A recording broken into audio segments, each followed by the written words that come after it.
Salam Sobat Budaya. Saya berdiri di tempat ini pada suatu tempat di kaki Gunung Bekel, 780 meter di atas permukaan laut, di desa Kemloko yang termasuk dalam Kelurahan Trawas, di lereng Gunung Bekel yang merupakan bagian dari Komplek Penanggungan. Di belakang saya terdapat, samping saya juga, jalan menuju suatu situs sejarah, yaitu Recolanang, yang kita sebut sebagai arca Buddha terbesar di Indonesia. Arca ini baru ditemukan sekitar tahun 1900. Tiada dokumen resmi selain beberapa foto, catatan kecil dari para peneliti Belanda pada zaman dulu.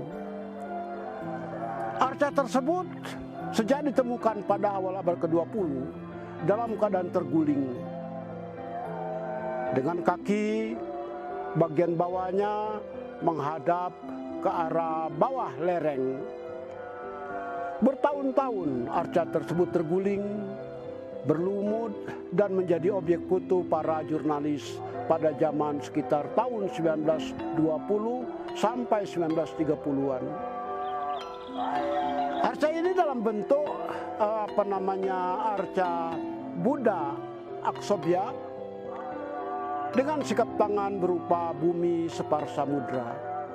Sikap tangan bumi separ samudra kita tahu adalah sikap tangan Buddha yang surganya berada di sebelah timur dalam gerakan memanggil bumi untuk bersaksi.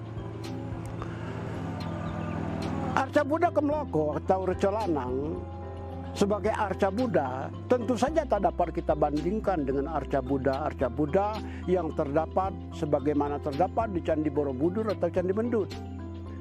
Dengan sikap bumi separ samudra dan kemudian gayanya, wajahnya menampakkan wajah lokal, bukan sebagaimana arca Buddha yang terdapat di Candi Borobudur, di mana kita tahu arca Buddha di Candi Borobudur maupun Candi Mendut memenuhi syarat-syarat arca di dalam silpa sastra. Tetapi arca Buddha yang ada di Kemloko, Recolanang, dia tidak memenuhi syarat tersebut. Rambut keritingnya tentu saja tidak nampak karena mungkin memang belum selesai. Tetapi di situ kita dapat melihat penampilan arca seolah-olah memakai kerudung, sebagaimana kerudung yang dipakai oleh para lama di India pada abad-abad yang lampau. Namun demikian, unisa, puncak kepalanya masih dapat kita identifikasi bahwa arca ini memanglah suatu arca Buddha yang bentuknya lain dari yang pernah kita temukan di Jawa Tengah, terutama di Candi Borobudur, Candi Banon, ataupun Candi Mendut. Dengan ketinggian 5,7 meter, lebarnya mencapai 3 meter dan tebalnya mencapai 1,5 meter lebih, arca ini jelaslah merupakan arca yang paling besar di Jawa Timur, setidaknya, atau berani orang bilang terbesar di Indonesia. Tak diketahui dari mana arca ini sebenarnya. Tadinya arca ini ada dua. Ada sebuah arca lagi lebih kecil, yang kemudian arca tersebut kita sebut arca perempuan, atau orang lokal mengatakannya arca wedok. Dan arca tersebut telah terjungkir dari puncak gunung sana, jatuh di belakang villa milik seseorang berada di sebelah sana, di halaman belakang villa, dengan bagian bawahnya menghadap ke langit, sementara kepalanya telah hilang. Yang tinggal sekarang hanya arca Buddha bumi separ samudra. Itulah arca Aksobya dengan sikap tangan seperti yang saya katakan tadi. Arca tersebut hingga masih berdiri hingga kini, dan setelah sekian lama terguling, pada tahun 1990 beberapa orang biksu dengan kerjasama dengan pemerintah mendirikan arca tersebut dan dibuatkan cungkup di sana, yang semuanya selesai pada tanggal 5 Maret tahun 1990.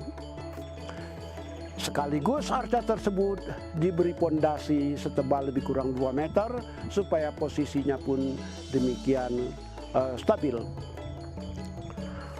Arca Buddha Aksabya dengan sikap tangan Bumi Samudra yang terdapat di desa Kemloko ini merupakan salah satu peninggalan sejarah yang meski kita tidak tahu apakah berasal dari zaman Singosari atau Majapahit, tetapi tetaplah dia merupakan satu kekayaan sejarah tempat kita berpaling untuk melihat kejayaan bangsa Indonesia di masa lampau, terutama dalam hal seni arca. Arca Buddha Kemloko atau Recelanang masih tentu merupakan satu harta kekayaan bagi bangsa kita untuk bersama-sama kita lestarikan. Terima kasih atas perhatian Anda. Salam Sobat Budaya.